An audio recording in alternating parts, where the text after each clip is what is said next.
Alright, so we are back for another video, and today we're going to be doing a tech unboxing. And I actually have been using the Xiaomi Smartband 7 for the last 48 hours, and I haven't actually taken it off.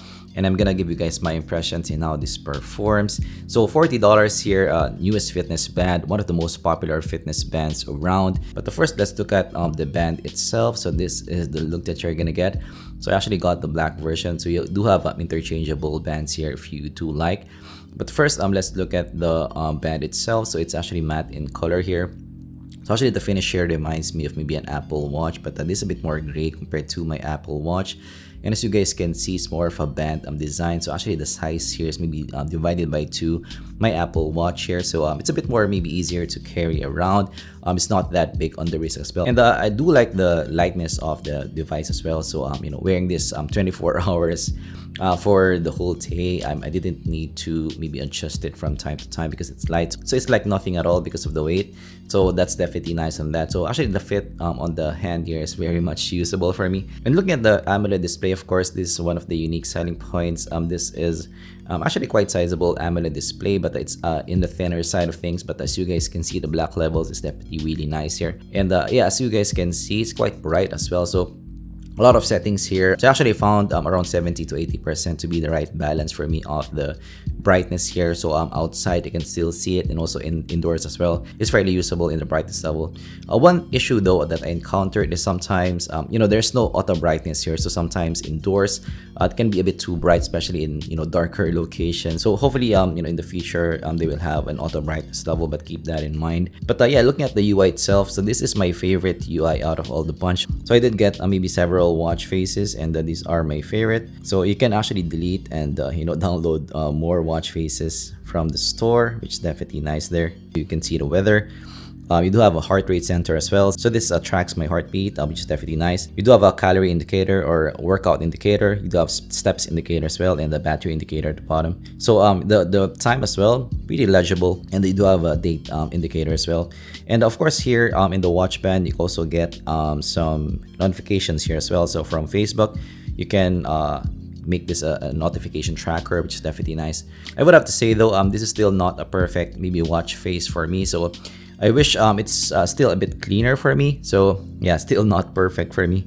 I still find that maybe the Apple Watch watch face to be cleaner compared to this one. But yeah, this is the most usable out of all the bunch. Of course, what's nice here is if you look at the app. So these are the bands that I downloaded, but you do have an online store. And you can check even more bands, even more watch faces.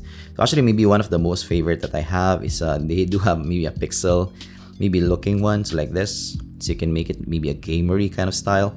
Yeah, they do have a lot of maybe options here. So yeah, to be fair, you don't have a perfect one, but you do have some options. So let's walk through the software here. So to go to the menu, you just need to swipe down. We have a vitality indicator, heart rate sensor as well. You do have PAI, which is a physical activity indicator, blood oxygen here as well. You do have workout history here. You also do have stress levels and sleep levels as well. You have Alipay, weather and music, and you have alarm event as well. And of course you have settings. So it's actually fairly responsive as well, but it's not the highest maybe refresh rate for the display, but it's fairly usable. And yeah, one of the downsides though is because it's maybe a tall device, it's a tall display. So some texts are cut and it scrolls, so that's a bit troublesome for me. So I wish there was an option to make it a bit more maybe justified or aligned. And if you scroll from the left as well, you can get the play and pause option. So if you pair it with your iPhone or mobile device, won't have an issue with that. So you also scroll from the left side to go back to the previous menu. And of course you can click on certain stuff, like for example here, heartbeat sensor, and then there's more information here.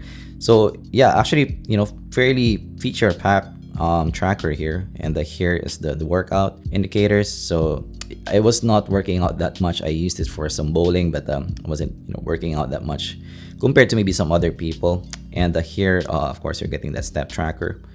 So actually for me, the step tracker is mostly what I used. I would say it's fairly accurate, but still the Apple Watch is more accurate for me. And you have some weather here as well, and the battery indicator. So yeah, that's mostly the feature set here. But maybe one issue for me here is the raise the wrist to wake is not super accurate. Sometimes it's a hit or miss. So this is a fitness tracker. So what did I actually track for the past 48 hours? So actually for me, this is maybe one of the best sleep trackers in the budget space that I've found, because you do have a lot of battery life here, around 7 days, and you can wear this for 7 days straight, 48 hours, and you can track some sleep. And because it's a small device, you feel that you're not wearing anything compared to the Apple Watch. Is a bit too big for me, and you need to charge it every single day. These are the past days that I tracked, and my average sleep time is around 6 hours. So yeah, this is one of the major advantage of having maybe a tracker on your wrist. Maybe 48 hours, you can track more stuff. So here it can track deep sleep and also light sleep as well. So I need to improve my sleeping pattern here, but yeah, that's the sleep tracker. Going to some heart rate sensor. Again, I used this for when I did some bowling, so maybe it spiked up during that day, but for the others, it's fairly level there. But it's nice that you can see the heart rate sensor there. For the steps, yeah, I wasn't able to exercise that much, so this is what I got. So 6,000 of total steps for the past maybe 3-4 days. Not that bad, but I still need to improve on that. Also, I wasn't able to exercise that much. Again, I did some bowling, so that's the best that I was able to do, but otherwise I wasn't able to do. But yeah, you can track your workouts here as well. So actually the fitness band reminded me a lot of stand, so I wasn't able to do much of that. But it's nice that it's also tracking here in the app. For the PAI, this is their way of maybe indicating how healthy you are. So I don't have that much high rating, so I need to still use this a couple of days to maybe have a better tracking here. But yeah, right now it's not that good. So yeah, a lot of things that you can track here, and of course your exercise as well. So, and you can even track it for the whole month. So yeah, it's gonna be maybe more motivating for you to maybe fill this up, and that's definitely an advantage. So actually, yeah, in terms of the tracking, it can actually track a lot of things, especially for the price that you're paying for. Right, next, in terms of the battery life, of course, this last 7 days, so I don't need to get this off. I just wear this for the whole 24 hours. That's definitely nice. I might still get a better band here, because this still has maybe heat build up after some time. I would love to get maybe a more breathable one compared to this.